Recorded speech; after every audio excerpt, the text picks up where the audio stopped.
Young man, oh yeah! Wow! Oh yeah!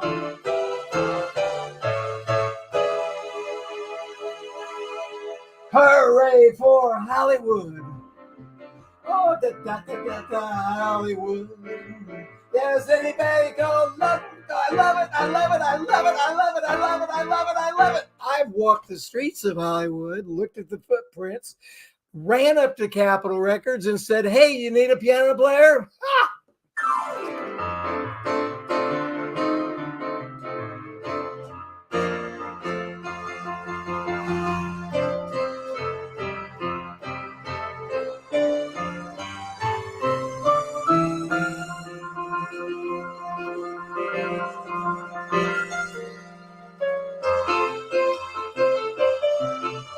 We'll have a barrel of fun.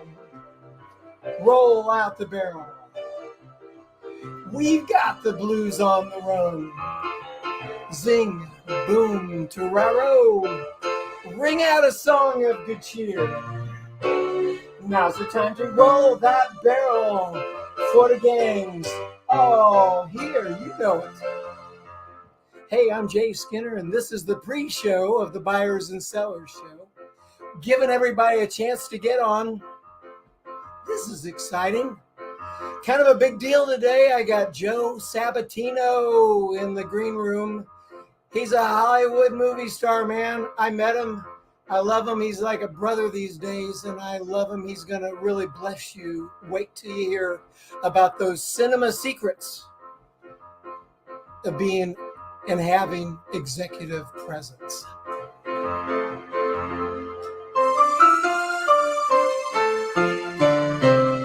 Roll out the barrel. Wow. We'll have a barrel of fun in Hollywood. Roll out the barrel. Wow. We've got those blues on the run. Zing, boom, tararo. Ring out a song of good cheer. Now's the time to roll that barrel for the gang. The gang's all here.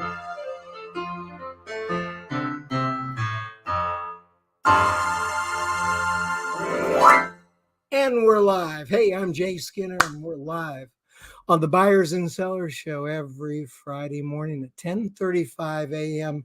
Eastern Standard Time. And here we are. Thanks so much for coming. This is going to be awesome. I can't tell you how excited I am about what we're going to do today. This is a rare opportunity for you to enjoy something really cool that perhaps you always wished you could have the opportunity, and that is to visit and talk to a guy that's actually been on the big silver screen.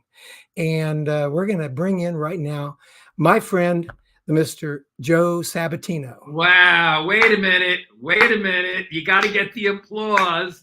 And it was for you to break into there's no business like show.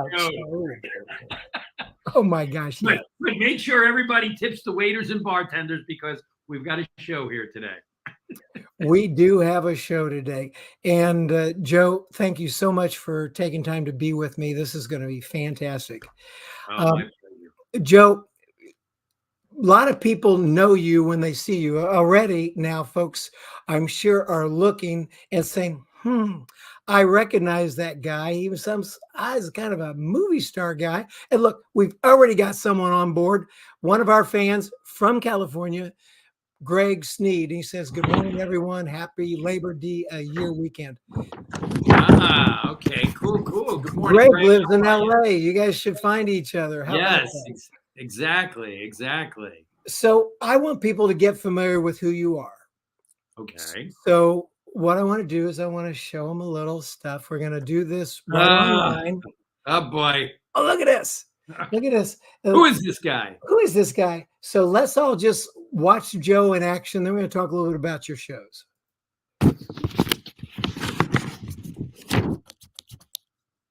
Not for nothing, I heard you were arrested.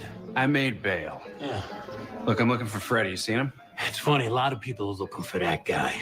A lot of cops especially. Didn't used to be a cop, Jake? I'm just kidding, man. I know you. We sang piano, man, together. This guy. I got you. You got me.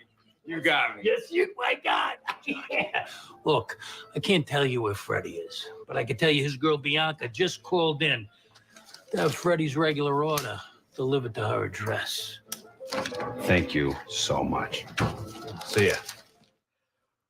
Okay. Joe, what did we just see? What was that? Oh, what did we just see? Movie magic. No, that was a show, Brooklyn Nine-Nine, that I did with Andy, and what a nice guy. Just a tremendously giving actor. And what was so hilarious, which you really don't pick up in that scene, but before that scene, he's hysterical, and he had me crying so much that my makeup was running. So they were like, Andy, stop. And they had to do all my makeup over before we did that scene. So it was a lot of fun.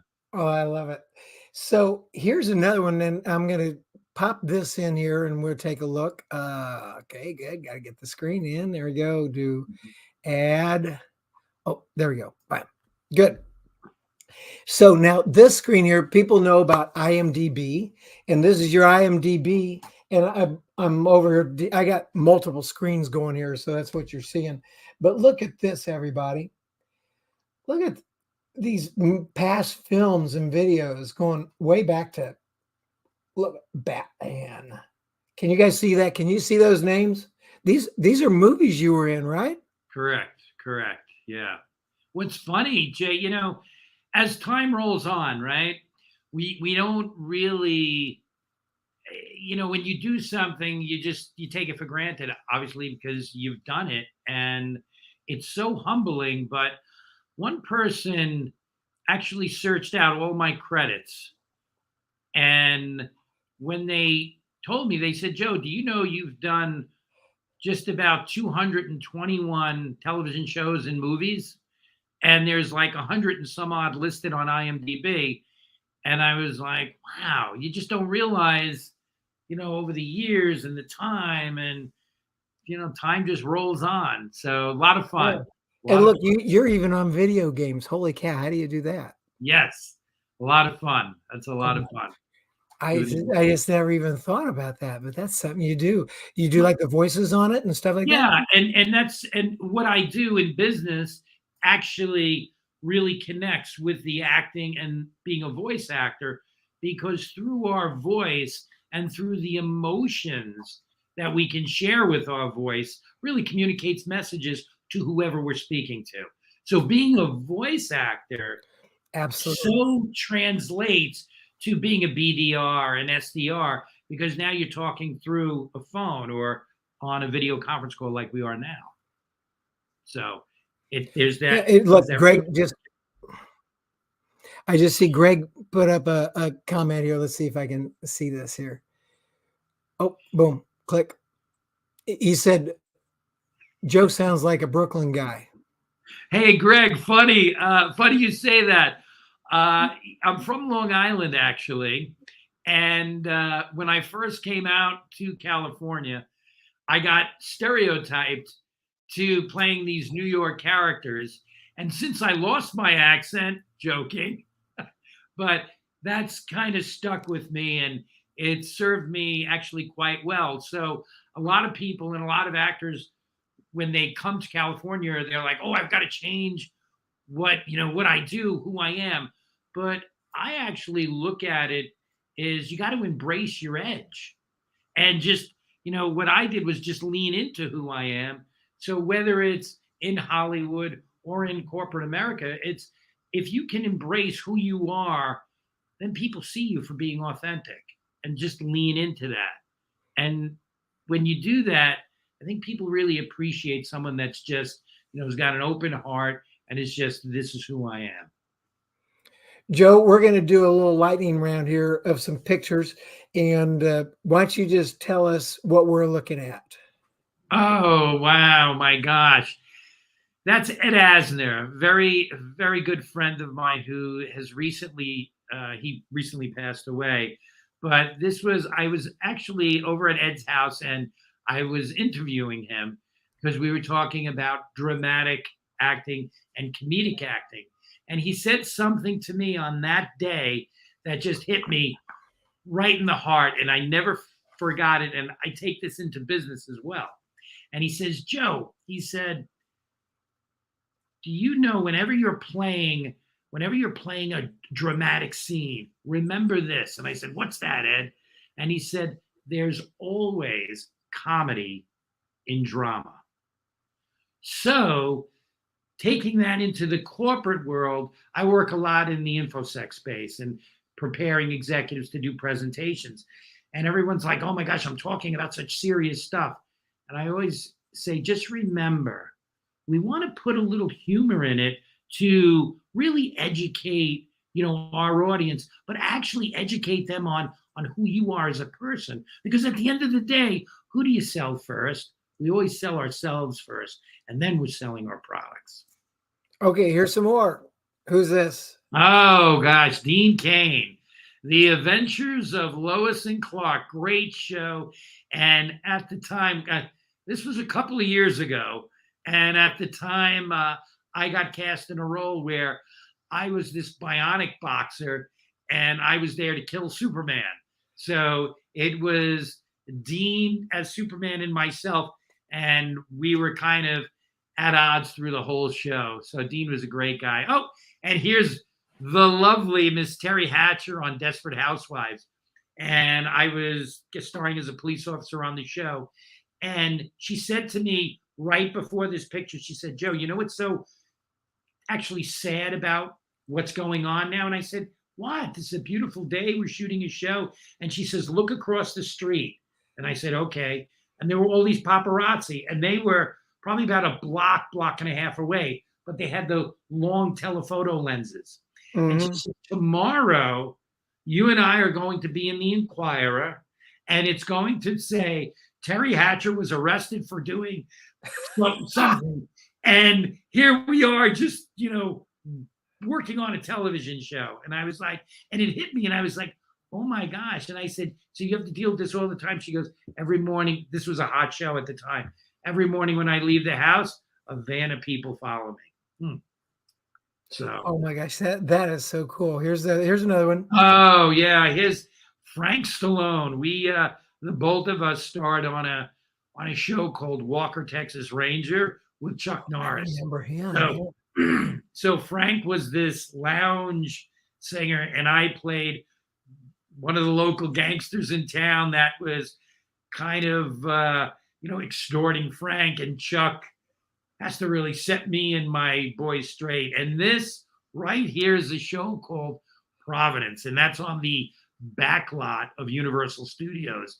And it took place in the early 1900s, and we had a ball because it was just so cool to do this period piece. So that was a lot of fun. And lastly, this was from a movie that I did with Arnold Schwarzenegger, and it was Batman and Robin, where Arnold, played Mr. Freeze, and I played his sidekick, Frosty. And that was right before Mr. Freeze was going to freeze me. Huh. Well, so let's see. We got some people commenting. Greg's having a blast today. He said he lived in Freeport and Baldwin. Oh, no. Oh, my gosh. I went fishing. I would go fishing in Freeport. And many on Long Island came out of it. Yeah. Yeah. Wow, Greg's also been on my show. He's a good guy. That's Greg. Greg, real pleasure meeting you. So as we talk about this stuff, this is what we brought you on. Everybody that is looking at the promotional stuff, I want to encourage everyone to type in comments and ask questions. But sure. Joe's Cinema Secrets for Public Speaking, Your Executive Presence. Talk about that. What's that about? Joe, help me out. What can you help our people learn? Absolutely. So I work with corporate executives, and one of the big things is, how do actors show so powerfully on screen? When, I was doing a show actually last week, and I had to do a lot of screaming actually in it, and my throat is still a little sore, so excuse me. So everyone always says, Joe, how do actors show so good on screen? And I always say, actors understand this medium right here. For instance, you'll notice that when I'm talking on screen, I'm not looking at the monitor. I want to make eye contact with people. So just like when we meet someone in person, the first thing that we normally would do is make eye contact with them. Why? Because our eyes are the window to our soul. And when we make eye contact, it shows confidence. The next thing that we generally do when we meet someone is we'll smile. Why do we smile? Well, we smile simply because it shows that, hey, we're a positive person, and we know most people want to deal with positive people. It's a fact. We just know that. And excuse me. And the third thing that we generally do when we meet someone pre-COVID, and now we're starting to get back to it, is we'll reach out and shake someone's hand. But the big question is, how do we do that when we're on a digital conference call? Well, here's the secret. You see, actors understand that the screen is broken into thirds. You have the upper third, the middle third, and the lower third. And we use the screen to our advantage, just like I'm doing here today. Well, how do I use the screen, and how do I use these thirds to my advantage? Well, simply when I want to make a point and I want someone to think about what it is I'm about to say or saying, well, you'll see I use these thirds because when I'm normally talking, I'm in the lower third. If I really want to lay in on something and make it powerful, I'll go into the middle third or the upper third, because just as a performer knows and understands, they have to play levels of their performance. Because if you go and watch a singer or a comedian, and we call it if it's a one color or one tone performance, what generally happens? Well, you fall asleep. So the actor, the performer knows we just got to keep that variety going. So there's spice to it. So you're really switching gears and just becoming more alive. And if you want a great example of this, I want you to look at my buddy Jay Skinner and watch how he talks. And he's up, he's down, he's in, he's out, he's playing the piano, he's all over. But what does it do? He's animating himself and he's making himself interesting. Thank you. That's great. And I appreciate your comments and that I'm doing well. People need to think about these details. Now, what's the new normal? What's going on? What's that all about? Well, everyone, and that was the biggest buzzword, right? Everybody's like, we're in the new normal. We're in the new normal. Oh my gosh. Oh my gosh. Oh my gosh. Well, really, at the end of the day, I would look at that, and in business, I would say we're in this new normal, but no one's doing anything new. And everybody would say to me, Joe, what are you talking about? Well, like I was just discussing, if I'm going to meet you in person, aren't you going to look at me? Mm-hmm. You're gonna make eye contact with me, right? Yes. Of course you are. That's what we all do. But we're in this new normal, but no one's doing anything new, because now when we get on this digital conference call, everybody does this. Hey, Jay, how are you? Oh, yeah, it's great. Now, let me ask you this. If I meet you in person and I'm talking to you, Jay, mm-hmm. and I'm talking to you in person, hey, Jay, how are you? And I never look at you, you're going to think, that's a little weird. Yeah, that's kind of a little weird. There's something going on with Joe that we don't know about. So it doesn't matter if we have one person or 100 people on a digital conference call. Every executive should know I have to make eye contact. I have to connect. You got to look at that camera right there. Exactly. Right there. You got it. Look at that thing. You got to look at that. I have an arrow pointed to it in yellow to help me remember. And Jay, tell me, how many executives do you speak to that aren't even aware of that? And then here's something else they're not aware of. They're not aware of, you know what? If I smile, it's going to change the whole tone, first, personally, of my voice, of my energy, of my being. But here's what it's also going to do. It's going to change the attitude, the energy of the person that you're speaking to. Because at the end of the day, this is what every actor knows. When we talk about cinema secrets, every actor knows if I'm giving a performance and my energy level is here, my audience will be here. If my energy level is here, my audience will be here. My energy level is here, my audience will be here. Obviously, there's always exceptions to the rule, but we just know that. So if we're in business and we're talking, and if we come, up here and my prospect is here, well, we have to kind of be self-aware and go, you know what? I got to come down this person up with me. And once we understand and aware of this, then we go into and where I coach on neurolinguistic programming and how to bring people along with you. But it's just really being self-aware. And that attitude really just takes me seamlessly into what are the 5 core values of public speaking. And the first one really is clarity. Clarity is simply, you just want to communicate clearly and concisely. You don't want it to be, when you're speaking, you don't want to confuse your audience. You want to keep everything clear, and we call it road mapping. So when you start a presentation, probably one of the first things you want to do is road map your whole presentation. Why do you want to do this?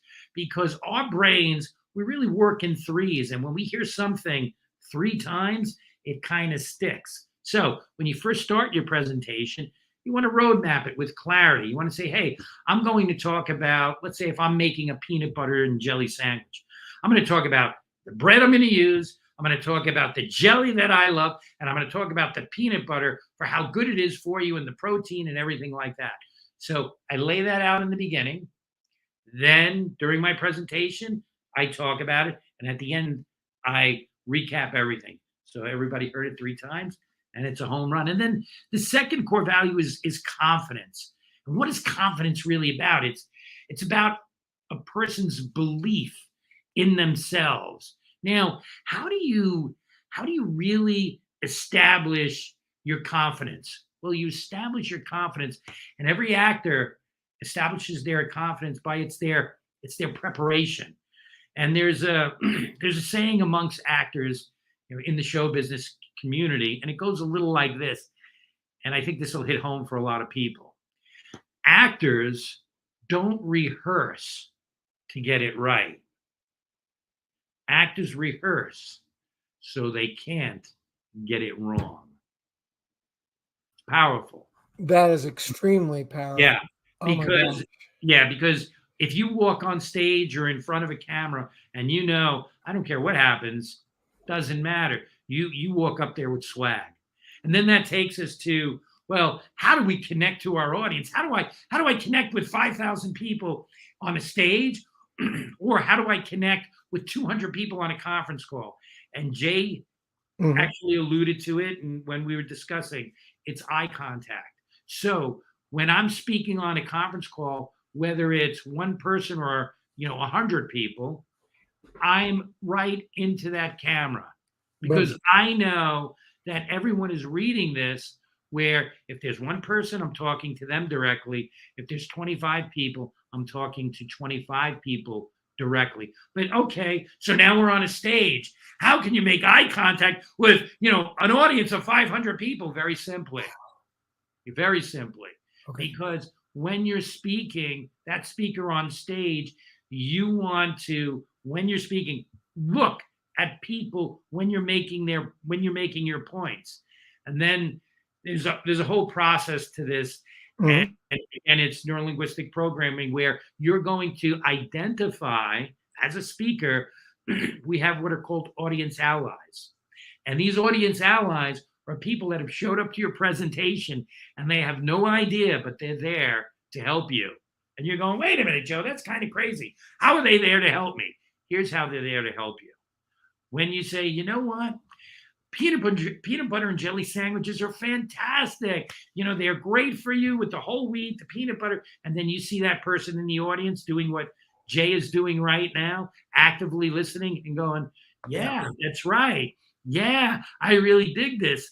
Yeah. Now what you're going to do is you're going to start spotting these audience allies. So when you're making your points, you're going to talk to that person. Then you're going to shift and talk to the person next to him and the person next to them. And here's the thing, and this is what performers know. The corporate doesn't know. We live in a Me Too society, but I don't mean Me Too like, in the Wall Street debacle that was going on. I mean Me Too like if someone is agreeing and they say, I like that. Me too. The next person says, yeah, me too. And the next person, yeah, me too. And that's how you grow your audience without your audience even knowing what you're doing. Pretty simple. And then from there, it just takes us right into credibility. How do we establish our credibility? Oh my gosh.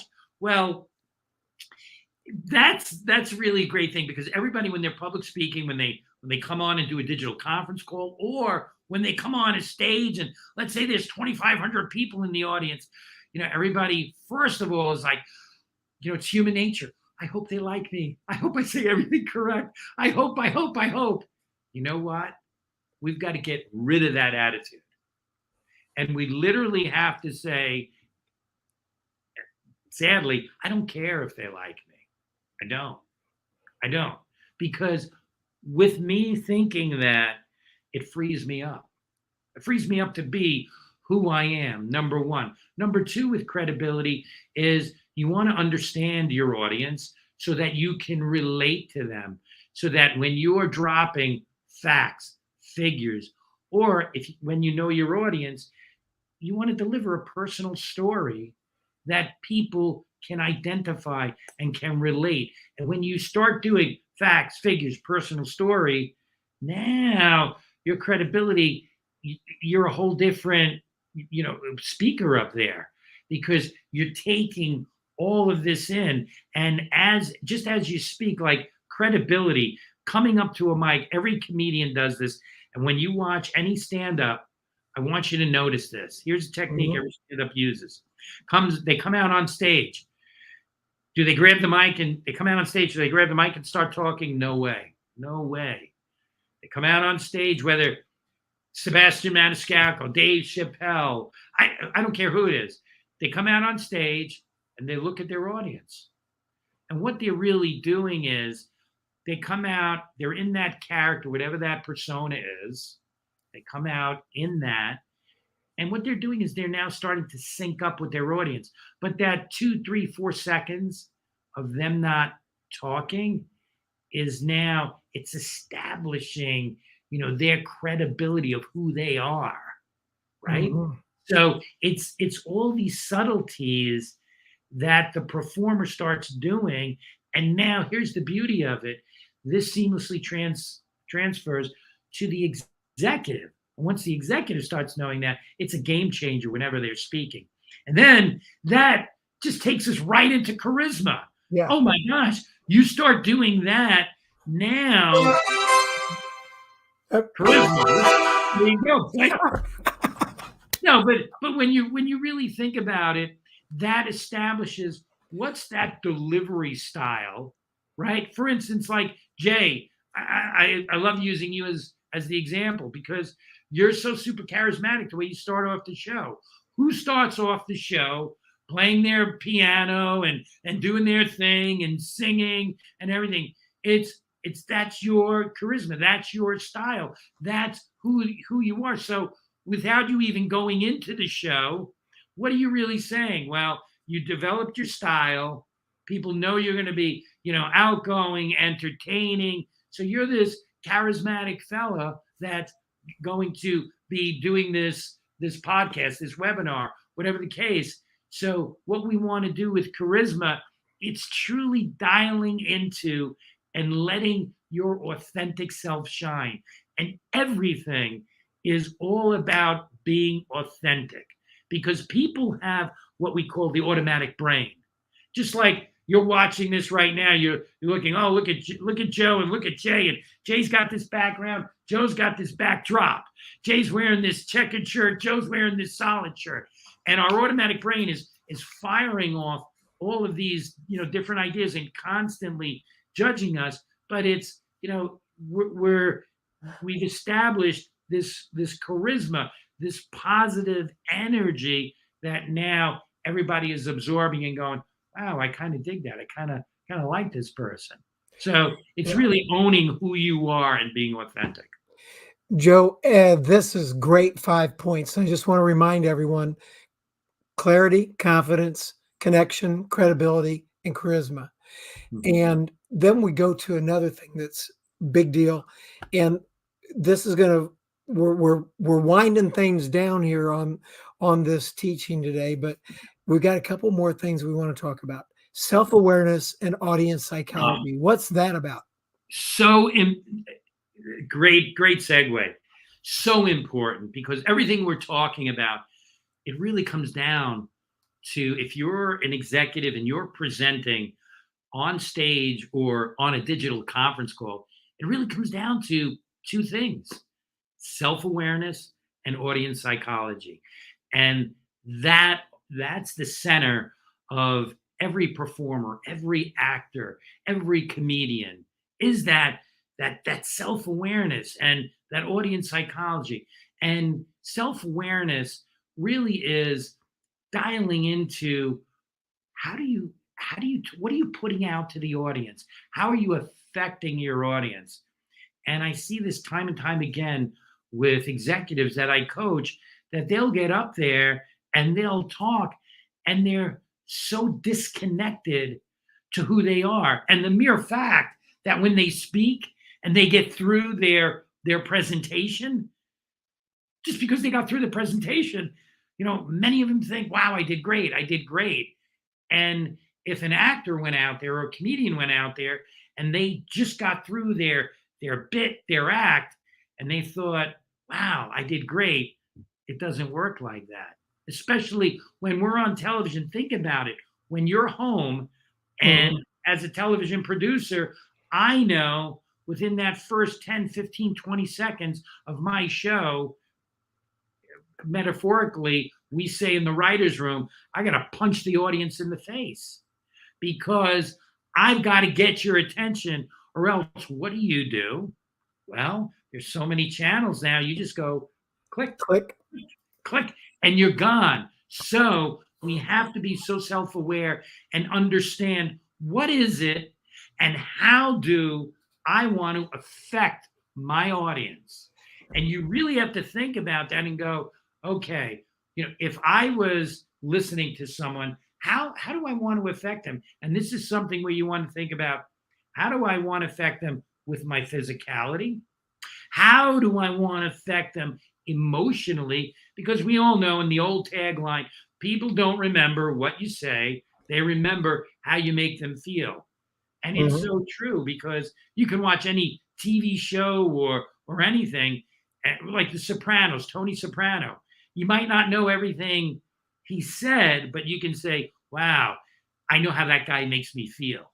Yeah. Or Dave Chappelle, or Sebastian Maniscalco. You might not know their bits, but wow, they make you laugh. They're funny. So it's being self-aware and then understanding audience psychology is, we all know people have the automatic brain and are constantly making decisions. So you want to be in tune with what people are doing. And here, I'm just looking at this, and how do we really know if we're killing it on stage? This is the best, because when we go to conferences, I think the one thing that we hear of every conference, or any conference we go to, is the conference was great, but the speakers, not so much. Yeah. Okay. Well, the reason why we hear that is because the speakers really aren't self-aware of what they're actually doing.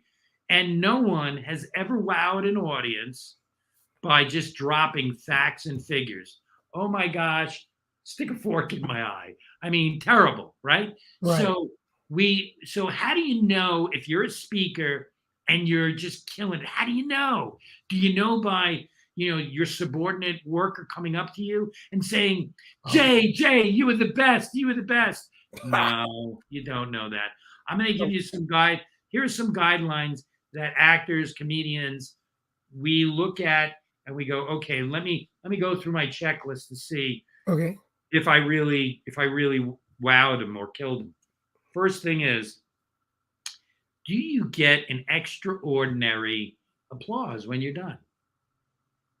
I mean, you've heard everyone else. You've heard them, clap for everyone else. Do you get an extra loud applause? Number one. Or they're standing up and screaming or whatever. Yeah, I was just going to say that. Yeah. Number two, do you get a standing ovation? Yeah, there you go. Maybe yes, maybe no. Number three. Always like a standing O, man. Woo-hoo. Yeah, no. Number three, very, very important. When you're done speaking, does someone who maybe doesn't work for you from the audience come up to you and say, Jay, I love what you said when you said da-da-dun, da-da-dun, da-da-dun, da-da-dun. That is, you killed it. Why? Because you affected someone so much that after they heard you speak, they came up to you and they repeated exactly what you said. Mm-hmm. Oh my gosh, you resonated. Okay. Did a person from the audience, in addition to that, did someone come up to you and say, Jay, your delivery style, the way you play the piano, you sing the song, you have so much fun. How do you do it, man? That's so great. So now that's part of your charisma. That's part of your confidence. Now they're complimenting you on that. That's 4. Number 5, here it is. Are you ready? I think. Your presentation, does the conference organizer or does someone in the audience come up to you and say, hey, Jay, you did such a great job. Why don't you come back in 6 months and speak? Or does someone else come over to you and say, hey, Jay, you were so great. Here's my card. There you go. Right, exactly. That's what you do. And then, hey, Jay, you were so great. We have an organization that does this, this, and this. Would you mind? Could we get you to speak there? Now you know you're really delivering. Mm-hmm. Because, so many executives just are so blind to this that, like I said before, just because they got through the presentation, they think, wow, it was great. And their subordinate worker said, oh my gosh, you were great. You were great. So I think, you have to be real and really look at yourself and look at yourself in the mirror and really, really analyze what it is and how you've done it. Wow. And this is, I want to point everybody, because you have whet the appetites of so many people in this short time. And I want people to know that they can get more of these cinematic secrets and executive presence teaching from you on your website. I'm going to show them something here that it's like, I love your website. And it's so easy because people can go to it. And let's see, it just looks like this. Here we go. Add to stream, pick that. There we go. It's coming. It's coming slowly but surely. Here we go. No, it's there. There we go. Can you see it now? Oh, I saw it the whole time. There we go. Okay. So anyway, when people go to joesabatino.com, they get to do this. Hey, Jay. One of the things. Yes, sir. Oh, okay. One of the things that I think executives fail to realize is, everybody's so focused on facts, figures, and how we work at joesabatino.com. It's how do you take your product, your company message, and you have to work it into a story. And everybody talks about story. Oh, you got to tell a story. Yeah, that's all fine and dandy. But, 30 years as an actor, 20 years as television executive producer and screenwriter, it's more of, you can take anything. I don't care what it is, corporate messaging, whatever. You can put it into an entertaining story that will grab your audience. It's just, the 4 most powerful words when we were little kids, what were they? You know what they were? Once upon a time. So the powerful words now when we're presenting in front of an audience is, hey, I want to share this story with you. Wow, everybody's like, they can share a story. And then when you put it in and everybody says, well, yeah, but it's business and it's just about my product or whatever. I'm telling you right now, and I make this promise to everyone, it doesn't matter what your business is. We can create an entertaining, a compelling, and exciting story of how you got into your business, what you're doing, what do you offer, and what is it that you're giving your prospects or your customers, because everything is story. We've got a bunch of people jumping on here. I want to say Paul McCoy, who is a business consultant and active guy, really smart guy, says, thanks, Joe and Jay. Great information, awareness, and how to deliver. Paul. Here's another one. How about Ben Gay III? Do you happen to know Ben Gay III? I do not. He is one of the last guys that was actually mentored and worked with Napoleon Hill. No, Ben. Oh my gosh. All of us are doing everything that Napoleon Hill was preaching. Oh my gosh. I am honored. I am honored. What a pleasure. Oh, great. Now here's Chris Stemple. And he's involved with, I'm the plasticpalletguy.com, and he's part of the family that owns the manufacturing company that makes my pallets. He says, everybody loves the story. Chris, thanks for showing up. Sure. That's integrity. They named it integrity, rotational molding, and they do have integrity big time. Mm-hmm. And then here's Chris Harris, one of the smartest guys on earth. He's a computer geeky kind of guy, engineer that figures out incredible, cool things. And he's really not that geeky. We've had our fun out there. He does it all. He's like both sides of his brain. He's creative. He's analytical. He's fun. And wow. Chris Harris, he says, this is the best show and message yet. Thanks, guys. Oh, Chris, thank you. And let's see. And Greg was jumping in there. Oh, he says, when they don't like you, when nobody is on their phones. Okay. So then the question, Greg, is you're a speaker. Let's just say, no one's perfect. We're not machines. We're humans. And everyone's on their phone. How do you stop the people from being on their phone? How? You're at a live event, right? It's magic. Here it is. This is how you stop it. Someone's on their phone. Da, da, da, da. If I'm on a live event and I'm on that stage, Joe Sabatino will get off of that stage, go into that audience, and if someone's on their phone, I'll stand right next to them and give my presentation. I've done it before. I give my presentation right from there. And blah, blah, blah, blah, blah, blah, blah. Yeah, what do you think? Da, da, da. Hey, what's your name? Da, da, da. And then everybody gets the message, and you see everybody do this with their phones. That's great. No, but here's the thing, and I learned this. I started early on in my career. I started as a stand-up comic, and one of the stand-ups, I'll never forget them telling me, they saw me. I was, back in the green room, and they were like, Joe, you're going to be great. You're going to be great. And I was like, yeah. And I'll never forget this. He looked at me. He says, I just want to give you one bit of advice. And I said, what's that? And he looked at me and he says, when you get on that stage, he says, I don't care what happens, but I want you to go out after your audience.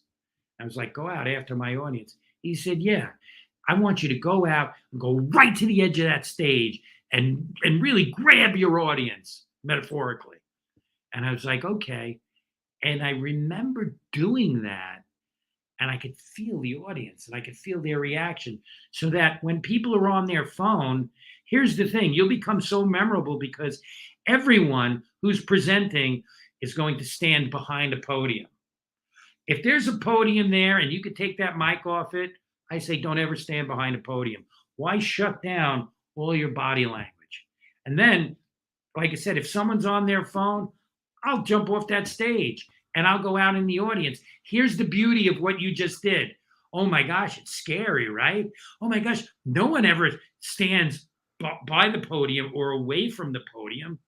Could you imagine if you're in a room with 100 people and there's the mic and everything and everybody stands behind it? And let's say you can't take the mic off of the podium, right? Okay, what do?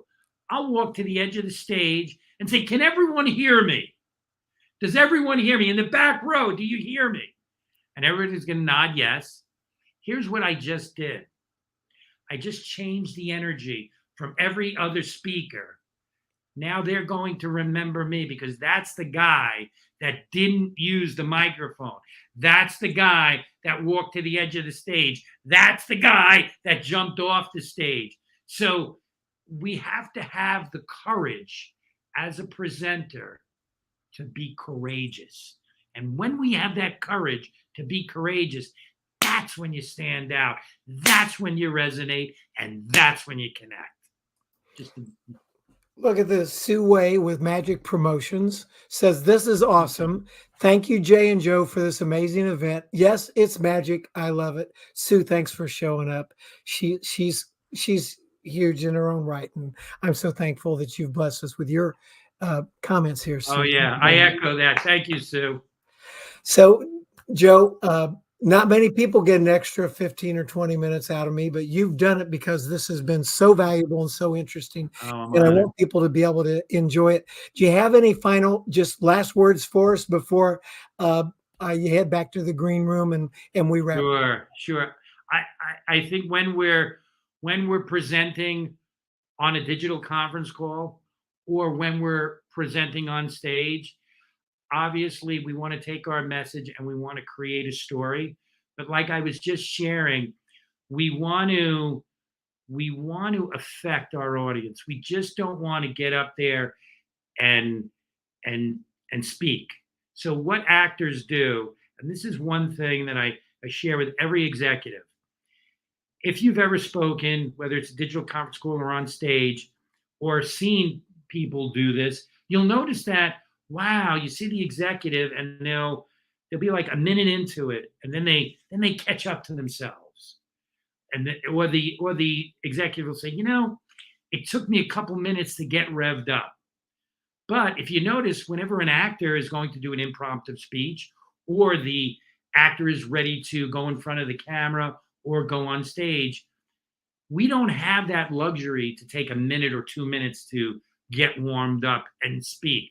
So how does the actor actually do it? How does the comedian actually do it? How does that professional performer, when they walk out on stage or in front of the camera, how come they're there all the time? Because what we're doing is different from the executive. The executive's hoping everything does good. The actor is, when it comes to executive presence, actors, comedians, we're masters of executive presence, because executive presence to us is character thoughts. It's our character. So pay attention to this, because this is so powerful and it'll change how you deliver any presentation. So if you're a company, I always ask everybody, what's your brand? Well, we're innovative, we're fun, we're exciting, we're trailblazing. Okay, that's probably part of their brand. Well, if that's the case, and you're all of those things, well, I'm going to tell you right now, 2 minutes before you go on stage, you want to get yourself emotionally connected to that. So think about this. So now, if I get those thoughts in my head, innovative, happy, fun, everything like that, well, I'm coming on stage, I'm wearing one of these, right? I'm wearing one of these. I'm coming out. I'm exciting. I'm trailblazing. So I know that I have to go and grab my audience. I don't doubt myself. I have the courage to be courageous. I'm going to be truly authentic. So I'm psyching myself up to that. And I'm going to let you in on another little secret. Before I do any performance, even with Jay here, while Jay is playing his piano, this is 100% full transparency. While Jay is playing his piano, what am I doing? I go into my normal conditioning. I go, okay, this is who we are, happy, fun, everything like that. And I get it all together.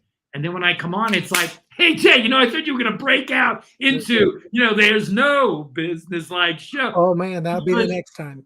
Okay, so the message here to everyone is that 1 to 2 minutes, you don't speak to anyone. You just want to dial into, don't even worry about your presentation, because all that homework should be done. Now it's just about what's the emotional message here and here, because remember this, and this is the nugget, what you feel in your heart, that emotion, no matter what you say to your audience, if you have that feeling in your heart, it will always resonate with your audience. That's why the actor that you watch on television or, in a play, you're like, oh my gosh, they're so good. How do they get all those lines down? It's not about the lines. It's never about the lines. It's not about what you're saying in your presentation. It's about how you feel about your presentation. And if that feeling is true and honest, then no matter what you say, it's true and honest. Joe, that is fantastic. What you feel inside, then the audience is going to feel it as well. I love it. Resonate. Joe, thank you very much for sharing. Just a reminder of everybody, go to his website. You can get a free course beginning and watch that. At the same time, you can sign up for additional courses, and Joe's an available guy. How would you like to be trained by someone like him? It'll certainly set you apart from the rest of the speakers and the rest of the people that have to make presentations. Joe, if you don't mind, head back to the green room, and then I'll be back there in a minute after we wrap this up, and maybe we can catch up. But don't eat all the green melon and strawberries. That's my favorite, and I'd like to share some of those. All right. Sounds great. Thanks, everyone. Okay, adios. Thanks for coming. Talk to you later. And everybody, you've been on the Buyers and Sellers Show. What a great group of people from a lot of places all around the country. Always here every Friday. Of course, if you want to get in touch with me, there's the information. I'm open. My website is thejayskinner.com, THEJAY Skinner.com. And I want you to have a wonderful day. Thanks for coming. We'll see you next week.